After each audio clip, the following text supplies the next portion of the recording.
After what's been the most chaotic press tour of the year, Don't Worry Darling finally premiered at the Venice Film Festival. All the usual suspects attended the premiere, including director Olivia Wilde along with Harry Styles, Florence Pugh, Kroll, Chris Pine, and Gemma. Despite the abject awkwardness of the cast, as quoted by a Deuxmoi spy, the response to the film was surprisingly positive. In fact, the movie was met with a 5-minute standing ovation from the crowd. The reviews have started pouring in and it sounds like the gang, for the most part, pulled it off.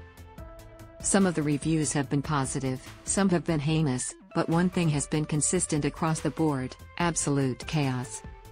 The general consensus is that the direction is fab, the acting is fab, but the pace of the film is drab. The cast at the Venice Film Festival. Credit: Getty. Deadline described Don't Worry Darling as a candy-coated psychological thriller about the terror imposed by men controlling women's bodies. It praised Wilde's direction, writing that in the end it is Wilde and her team of artisans who create the visual look that makes the story we have seen in various forms many times before work as well as it does here. It wrote that Styles is the real deal as an actor and has great promise, while Pugh continues to show her range even when the character ventures into some pretty ludicrous situations.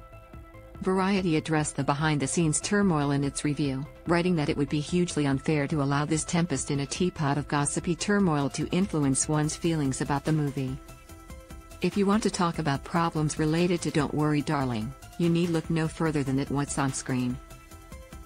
It described Wilde as a gifted director who knows how to set a mood, adding that she does that to the max, and for a while you get caught up in it. The critic pointed out Styles' potential as an actor, writing that there's actually something quite old-fashioned about Styles. With his popping eyes, floppy shock of hair, and saturnine suaveness, he recalls the young Frank Sinatra as an actor, it wrote. It's too early to tell where he's going in movies, but if he wants to he could have a real run in them.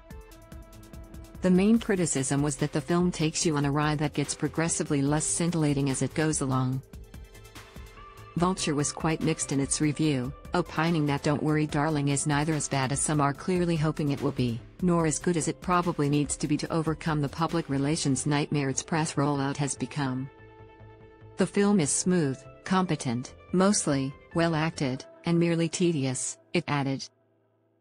Meanwhile, The Guardian gave the film a brutal 2-star review, writing, "It spoils its own ending simply by unveiling it, and in so doing shows that serious script work needed to be done on filling in the plot holes and problems in a fantastically silly twist reveal."